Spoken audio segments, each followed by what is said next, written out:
مسجد نبوی میں ہر لمحہ نور برستا تھا۔ آقا تشریف فرماتے اور صحابہ حضور کے گرد یوں بیٹھتے جس طرح چاند کے گرد ہالہ ہوتا ہے اور بدر تمام کے گرد ستارے ہوتے ہیں۔ آقا واز و تلقین کرتے، لوگ سنتے، من میں اتارتے، روحوں کو تازگی دیتے۔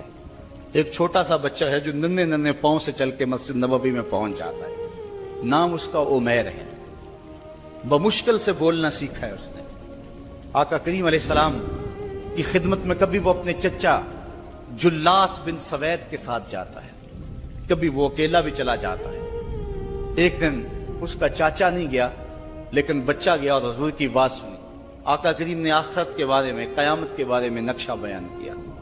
جب وہ بچہ واپس پلٹا نا تو اپنے چچا کو کہتا ہے، یا اماہ سمیت رسول اللہ صلی اللہ علیہ وسلم یخبرنا عن الساعہ حتی کانی اراہا رای العین۔ اے میرے چچا، آج میں نے حضور کو قیامت کا ذکر کرتے دیکھا ہے، اور حضور نے ایسا ذکر کیا ہے کہ قیامت کا نقشہ میری آنکھوں کے سامنے آ گیا تھا۔ یہ بات جو ہے وہ اس بچے نے اپنے چچا کو سنائی، کیونکہ چچا آج غیر حاضر تھا اور بیٹا چاہ رہا تھا کہ میں اپنے چچا کو بھی حضور کی مجلس سے وہ سنی ہوئی بات بتا دوں اور جو محروم ہو گیا اس کی محرومیاں دور ہو جائیں۔ لیکن اس کا چاچا جلاس بن سوید ازلی بدبخت تھا۔ اس نے کہا، واللہ لو کان محمد صادقا لنحن شر من الحمیر۔ اللہ کی قسم اگر محمد سچا ہے نا تو ہم گدھوں سے بھی پھر گئے گزرے۔ جب یہ بات کہی اس نے تو اس بچے کے پاؤں تلے سے زمین نکل گئی کہ میرا چچا کیا بول رہا ہے، یہ تو مجھے انگلی لگا کے مسجد نبوی میں لے جایا کرتا تھا اور اس نے یہ کیا بات کہہ دی، یہ تو منافق نکلا۔ اللہ اکبر! اس بچے کی حیرت کی انتہا نہ رہی کہ یہ کیا ماجرا ہو گیا۔ اس بچے نے جو لفظ کہے اب سنیے، اس نے کہا، یا امی، اے میرے چچا، واللہ انکا کنت من احب الناس الی قلبی۔ اللہ کی قسم میرے دل کو سب سے اچھا اگر کوئی لگتا تھا بندہ تو وہ تو تھا۔ میں تیرے سے پیار کرتا تھا اس لیے کہ تو مجھے انگلی سے لگا کے حضور کی چوکھٹ پہ لے جایا کرتا، مجھے اس لیے تو پسند تھا، مجھے کائنات میں سب سے محبوب تو تھا۔ واللہ لقد اصبحت الان ابغضهم الی قلبی جمیعا۔ اور اب میری حالت یہ ہے جتنا برا تو لگتا ہے واللہ مجھے کوئی بھی نہیں لگتا۔ یا عمی انا بین الاثنتین۔ ہمارے ماں باپ قربان اس بچے کے۔ حضرت عمیر بن سعد رضی اللہ تعالیٰ عنہ کہتا ہے، یا عمی، اے میرے چچا، واللہ انکا کنت من احب الناس الی قلبی۔ اس زمانے میں سب سے پیارا مجھے تو لگتا تھا۔ واللہ لقد اصبحت الان ابغضهم الی قلبی جمیعا۔ اور آج سب سے زیادہ مجھے برا تو لگتا ہے۔ آگے لفظ سنیے بچے کے، یا عمی انا بین الاثنتین۔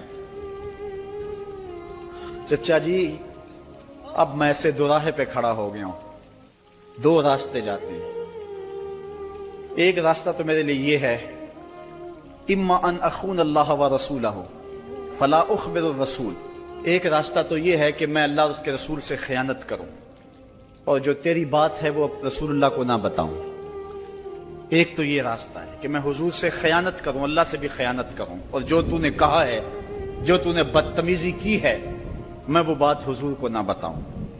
وَإِمَّا أَنْ أُخْبِرَ الرَّسُولَ وَلْيَكُنْ مَا يَكُونُ۔ اور دوسرا راستہ میرے پاس یہ ہے کہ جو تو نے کہا ہے میں جا کے حضور کو بتاؤں، پھر جو ہو سو ہو۔ بس اب میرے پاس دو ہی راستے ہیں۔ فقال جلاس بن سوید، اس کے چچا جلاس بن سوید نے کہا، انت طفل غض لا یصدقک الناس فقل ما شئت۔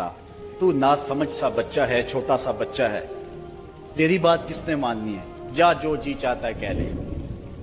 وہ بچہ اٹھا اور حضور کی مجلس میں پہنچ گیا،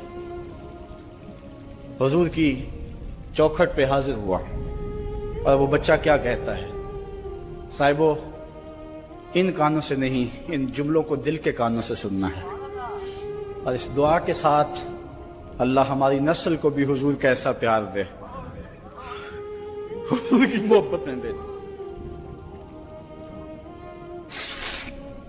وہ کیا کہتا ہے، یا رسول اللہ صلی اللہ علیہ وسلم، الجلاس بن سوید خان اللہ و رسولہ۔ حضور جلاس بن سوید نے اللہ اور اس کے رسول سے خیانت کی ہے، وَهُوَ عَمِّي، اور میرا چچا لگتا ہے۔ اگلے لفظ سنیے، وَقَدْ تَبَرَّأْتُ إِلَى اللَّهِ ثُمَّ إِلَيْكَ مِنْهُ، حضور میں پہلے اللہ کے حضور پھر آپ کے حضور اس سے بیزاری کا اعلان کرتا ہوں۔ حضور میرا اس سے کوئی تعلق نہیں ہے، میرا اس سے کوئی واسطہ نہیں ہے۔ میں اللہ سے بھی کہتا ہوں میرے مالک، میرا چچا سے کوئی تعلق نہیں ہے چونکہ وہ تیرے محمد کا دشمن ہے۔ حضور میں آپ سے بھی کہتا ہوں کہ میرے چچا سے کوئی تعلق نہیں ہے چونکہ وہ آپ کا دشمن ہے۔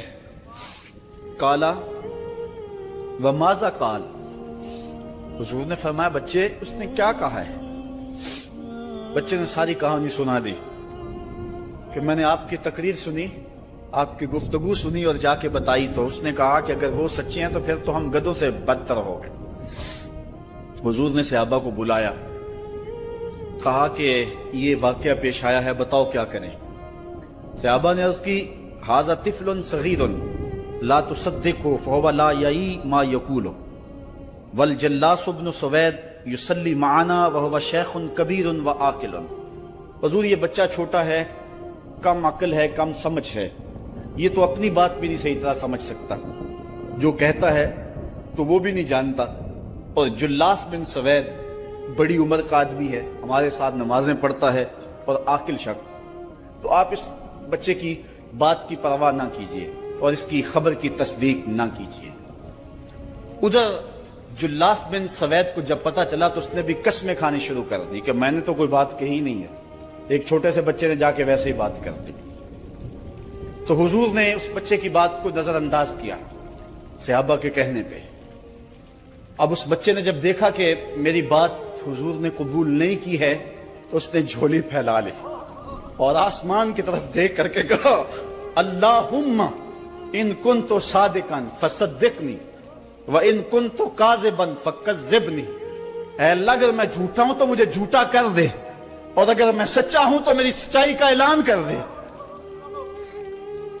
یہ بچے نے جب بات کی تو ابھی اس نے منہ پہ دعا مانگ کے ہاتھ نہیں پھیرے تھے کہ جبریل آ گئے، اور سورہ توبہ کی آیت نازل ہوئی یحلفون باللہ ما قالوا وَلَقَدْ قَالُوا كَلِمَةَ الْكُفْرِ وَكَفَرُوا بَعْدَ إِسْلَامِهِمْ، یہ قسمیں کھاتے ہیں کہ ہم نے یہ بات نہیں کی ہے۔ محبوب انہوں نے اسلام لانے کے بعد کلمہ کفر بولا ہے، انہوں نے کلمہ کفر بولا ہے، اس نے بات کہی ہے۔ تو اللہ تعالیٰ کے محبوب نے اس بچے کو اپنے پاس بلایا، کہا مرحبا بالذی صدقہ ربہ من فوق سبع سماوات، خوش آمدید وہ بچے جس کی 7 آسمانوں سے اوپر رب نے بھی گواہی دی ہے، جس کی رب نے بھی گواہی دی ہے۔ پھر حضور نے اس بچے کے کان کو پکڑا اور فرمایا وَفَتْ اُذُنُكَ يَا غُلَامُ وَصَدَّقَكَ رَبُّكَ، بچے تیرے کان نے ٹھیک ہی سنا تھا اور تو وہ ہے جس کی گواہی اور جس کی تصدیق میرے رب نے فرمائی۔ اللہ اکبر۔ حضرت عمر رضی اللہ تعالیٰ عنہ کا دور آیا تو انہوں نے حضرت عمیر بن سعد انصاری رضی اللہ تعالیٰ عنہ کو حمص کا گورنر بنا دیا، اور پھر جب وہ فوت ہوئے تو حضرت عمر روئے، فرماتے کاش کہ میرے پاس عمیر جیسا کوئی دوسرا آدمی ہوتا اور میں مسلمانوں کی محافظت کے لیے اسے مقرر کرتا۔ اللہ اکبر۔ تو حضور علیہ الصلوۃ والسلام کی محبت اور حضور کے ساتھ وفا کا یہ رشتہ اور یہ تعلق اور یہ گہرا ربط اللہ تعالیٰ کی محبت کا بندے کو مستحق کرتا ہے۔ اللہ نے بھری بزم کے اندر اس بچے کو عمیر بن سعد رضی اللہ تعالیٰ عنہ کو جھوٹا نہیں ہونے دیا۔ تو اقبال کہتا ہے کی محمد سے وفا تو نے تو ہم تیرے ہیں، یہ جہاں چیز ہے کیا لوح و قلم تیرے ہیں۔ کسی امیر شخص کا نام ہے کیا بدن کے اوپر پیوند لگے لباس پہننے والے وہ فاقہ مست کیا امراء کی فہرست میں آتے تھے؟ ہمیں تو وہ کہانی بھی اسلام کی غربت کی یاد آتی ہے کہ جب احد کے اندر 70 شہیدوں کے لاشیں پڑے ہوئے ہیں تو حضرت صفیہ حضور کی پھپھی اپنے بھائی حمزہ کے لیے 2 چادریں لے کر کے کفن کی آتی ہے، تو حضور علیہ السلام نے فرمایا کہ جس قبر میں حمزہ کو دفن کیا جائے اسی قبر میں مصعب بن عمیر کو بھی کفن دیا جائے اور دفن کیا جائے، اور کہا میرے چچا کے لیے اس کی جو بہن میری پھپھو جو 2 چادریں لے آئی ہے کہا ایک چادر ہم مصعب بن عمیر کو دیں گے۔ یہ مصعب بن عمیر کون ہے؟ تاریخ پڑھو، کتنی دل آویز تاریخ ہے۔ مکے میں ایک امیر ترین خاتون ہے جس کے بیٹے کا نام مصعب ہے، اور وہ اپنے بیٹے کو اتنا خوبصورت لباس پہناتی ہے اور اتنے خوبصورت خوشبو اور عطر اس کو لگاتی ہے کہ مصعب بن عمیر جن گلیوں سے گزرتے تھے دیر تک وہ گلیاں مہکتی رہتی تھی۔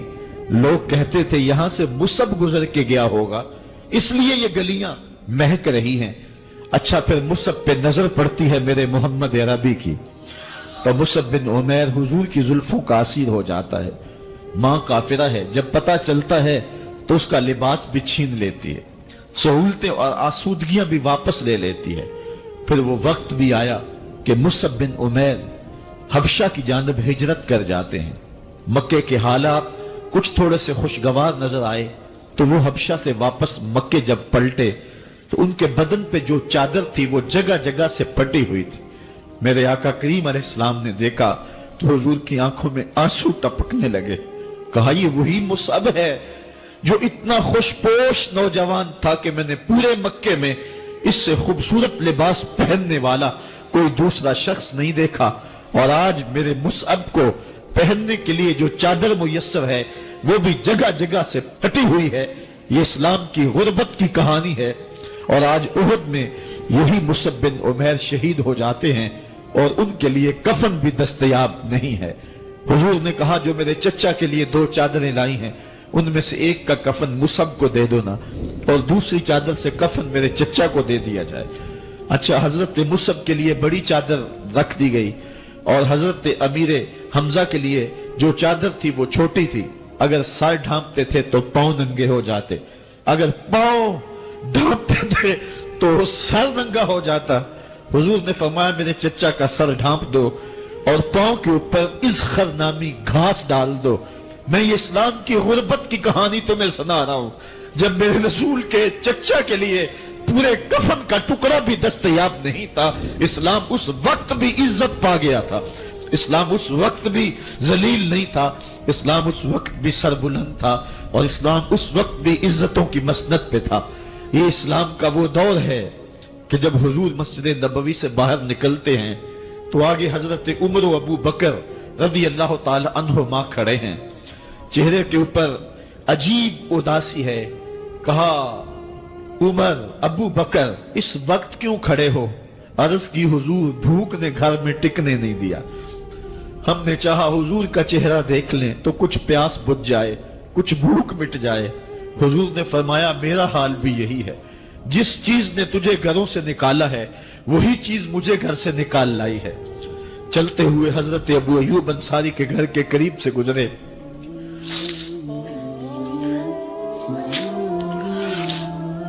حضور کی خوشبو پا کے وہ باہر آ گئے۔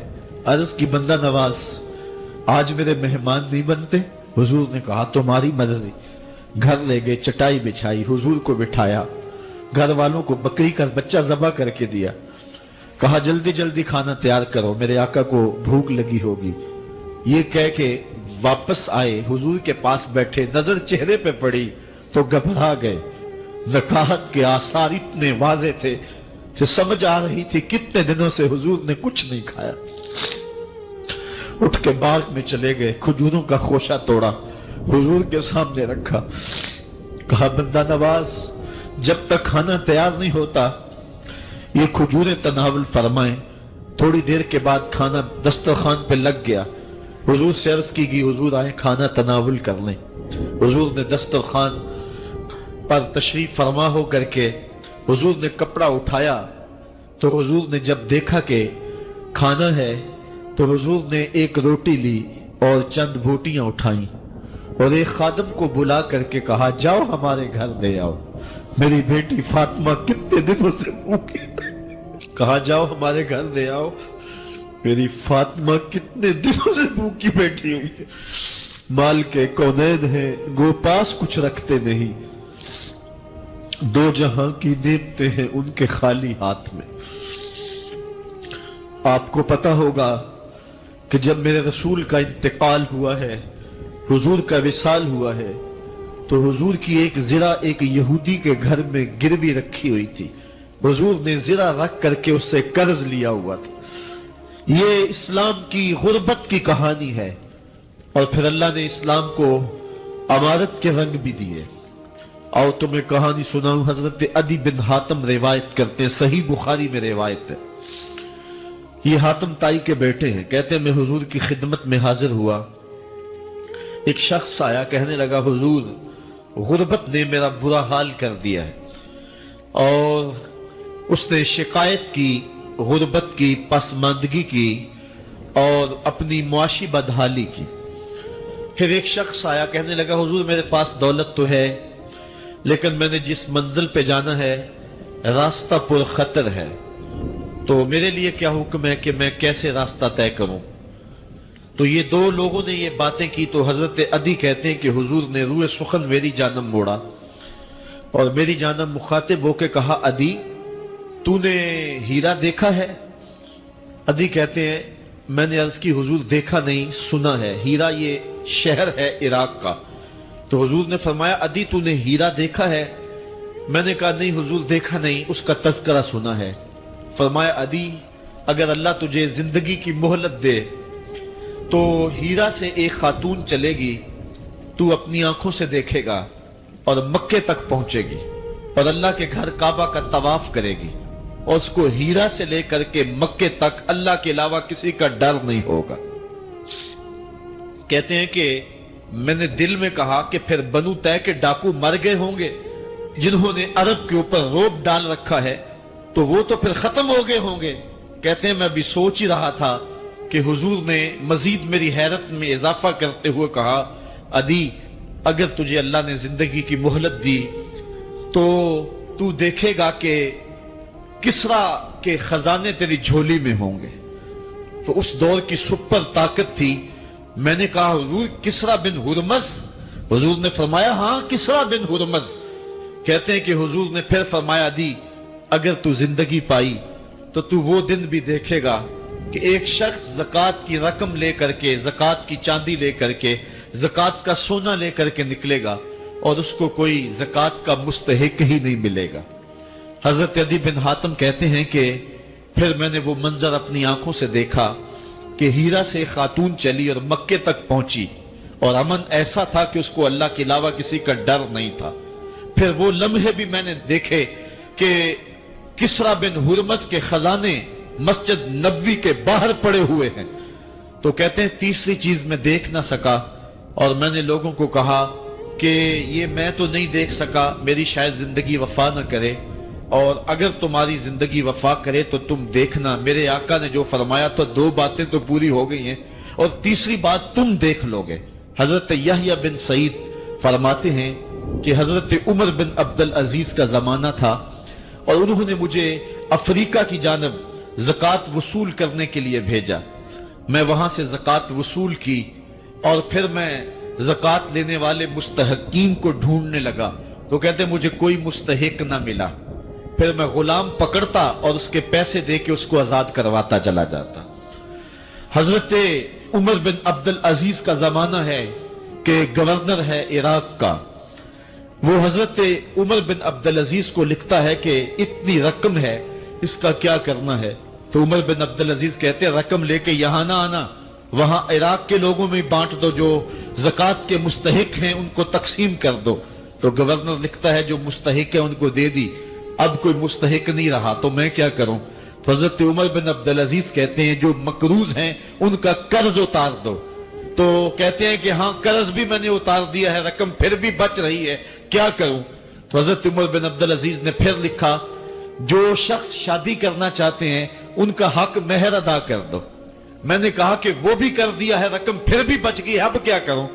تو حضرت عمر بن عبدالعزیز نے مجھے لکھا کہ جو غیر مسلم ہیں جنہوں نے ٹیکس دیا ہوا ہے, جتنا ٹیکس دیا ہے اس سے دگنے پیسے ان کو قرضے میں دے دو اور ان کو کہو جاؤ اس کا کاروبار کرو, کھیتی باڑی کرو, اور ساتھ انہیں یہ بھی کہہ دینا قرض کی فکر نہ کرنا اور زیادہ اس میں پریشان نہ ہونا, جب دے سکو گے دے دینا. یہ دور بھی پھر اسلام نے دیکھا اور یہ گھڑیاں بھی دیکھی جب چیتھڑے پہنے ہوئے تھے, جب پیوند لگے لباس پہنے تھے, جب پیٹ میں ڈالنے کے لقمہ بھی نہیں تھا، اللہ کا دین اس وقت بھی غالب تھا۔ اور جب گلیوں کے اندر ریشم بکھرا ہوا ہوتا تھا، کوئی اٹھانے والا نہیں تھا، دین اس وقت بھی غالب تھا۔ دین کا غالب ہونا یا نہ ہونا، اس کا تعلق جو ہے وہ مال و دولت سے نہیں ہے۔ اقبال کہتا ہے کہ زوال بندہ مومن کا بے زری سے نہیں، مومن کا زوال بے زری سے نہیں ہے، بلکہ اس کا سبب کوئی اور ہے۔ وہ سبب ڈھونڈنا ہے کہ ہم دنیا میں رسوا ہو کے کیوں رہ گئے، ہم زمانے کے سامنے تماشا کیوں بن کے رہ گئے، آج نبی کی امت پوری کائنات میں رسوا ہو کے کیوں رہ گئی، آج ہمارا تماشا دیکھا جا رہا ہے، آج بھوکے کتوں کو ہماری بے شمار بہنوں کے اوپر چھوڑا جا رہا ہے اور اس کا تماشا دیکھا جا رہا ہے۔ کیا ہم نے یہ دن بھی دیکھنے تھے؟ ہم نے سراغ لگانا ہے۔ دولت کی قلت اور کثرت یہ ثانوی چیزیں ہیں۔ ہم نے تاریخ میں دیکھا ہے، ہم کبھی مالی طور پہ کمزور تھے، رسوا نہیں ہوئے۔ اور ایک روایت حضرت سلیمان بن سرد رضی اللہ تعالی عنہ سے مروی ہے، کہتے ہیں کنت جالسا مع النبی صلی اللہ علیہ وآلہ وسلم، میں حضور علیہ السلام کی مجلس میں بیٹھا ہوا تھا، دو لوگ تھے، وہ آپس میں الجھ رہے تھے، ان میں سے ایک شخص کا چہرہ غصے سے سرخ ہو گیا، رگیں پھولی ہوئی تھی، اور ایک دوسرے کے لیے سب و شتم کا ماحول پیدا ہو گیا تھا۔ اللہ کے رسول صلی اللہ علیہ وآلہ وسلم نے ارشاد فرمایا، میں ایسا کلمہ جانتا ہوں کہ اگر یہ کلمہ پڑھ لیں تو ان کا یہ غصہ زائل ہو جائے گا، ان کی جو کیفیت ختم ہو جائے گی، اور وہ کیا ہے؟ اعوذ باللہ من الشیطان الرجیم۔ یہ پڑھ لیں تو جو ان کے اندر ہے وہ چلا جائے گا۔ تو لوگوں نے اس شخص کو کہا جس کی رگیں پھولی ہوئی تھی اور غصے سے اس کا چہرہ سرخ ہوا جا رہا تھا کہ تعوذ پڑھو، اعوذ باللہ من الشیطان الرجیم پڑھو۔ اور یہ اللہ تعالیٰ نے قرآن مجید میں ارشاد فرمایا ہے کہ جب غصے سے انسان بے قابو ہو جائے تو اس کو چاہیے کہ وہ اپنے غصے سے باہر نکلنے کے لیے تعوذ پڑھے۔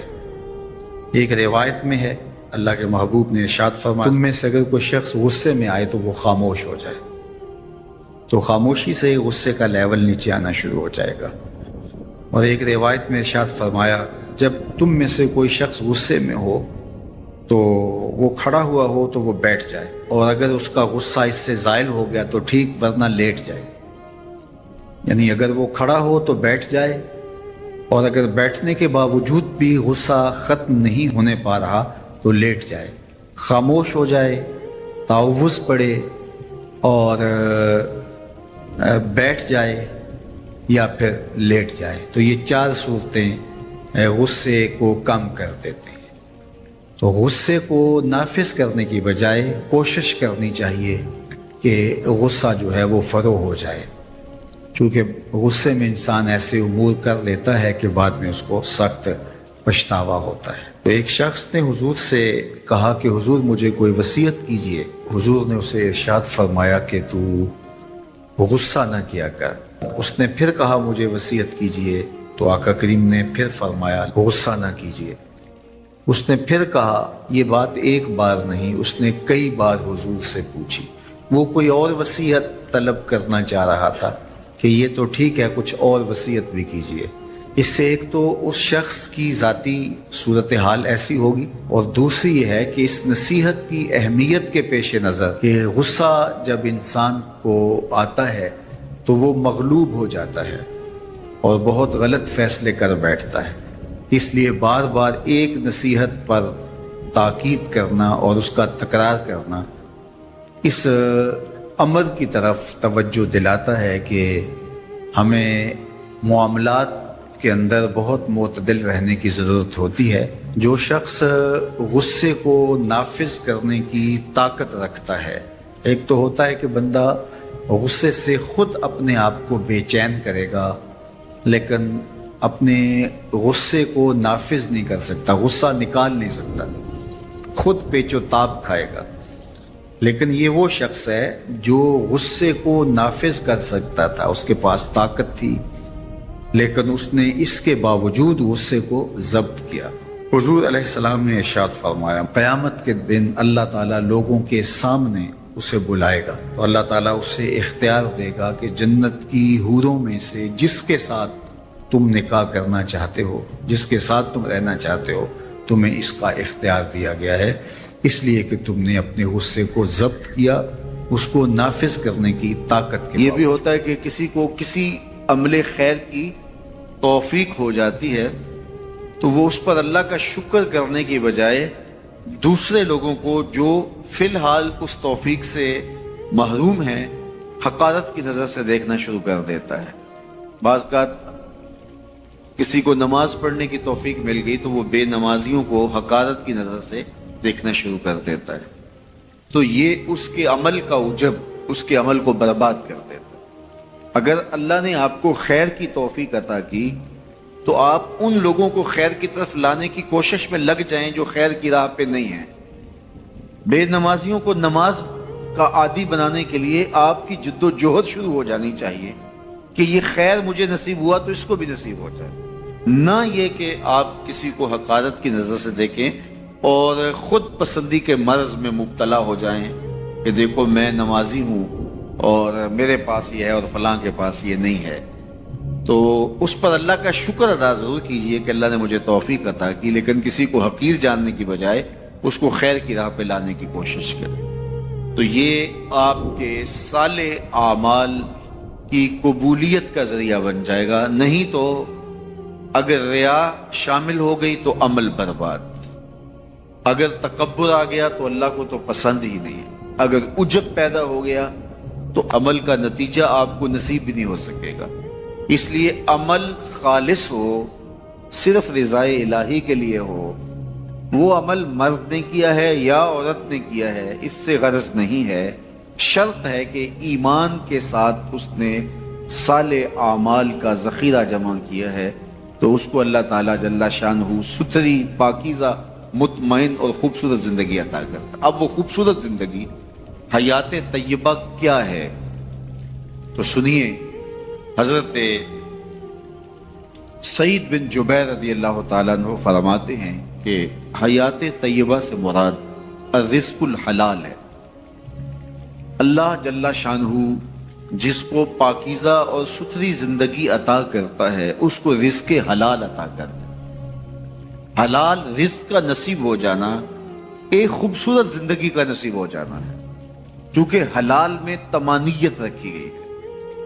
ایک شخص جتنا بھی حرام رزق اکٹھا کر لے اس کو اس سے طمانیت باطن، سرور باطن نصیب نہیں ہو سکتا، اس کے اندر اطمینان اور قرار نہیں آ سکتا، کیونکہ حرام میں یہ ہے ہی نہیں۔ تو حلال تھوڑا بھی مل جائے لیکن وہ حلال وہ باطن کی طمانیت کا سبب ہے، اندر کی روشنی کا ذریعہ ہے، اور ایک سرشار، مطمئن، خوبصورت اور خوشگوار زندگی کی ضمانت ہوتی ہے رزق حلال۔ اللہ ہم سب کو اپنی جناب سے رزق حلال ہی نصیب کرے، اور اگر ہم سچے دل سے یہ عہد کر لیتے ہیں کہ اللہ ساری زندگی تو ہمیں رزق حلال ہی دینا اور ہم بھی ساری زندگی حرام کے ایک لقمے سے بھی اپنے آپ کو محفوظ کریں گے، اللہ آپ کے لیے حلال کے راستے کشادہ کر دے گا۔ سيدنا ومولانا محمد اللهم صل على سيدنا ومولانا محمد اللہ کے شیر حیدر کرار پر درود اللہ کے شیر حیدر کرار پر درود اللہ کے شیر حیدر کرار پر درود حضرت حسن حسین کے کردار پر درود اللہم صلی علی زینب کی بارگاہ میں زینب کی بارگاہ میں زینب کی بارگاہ میں زینب کی بارگاہ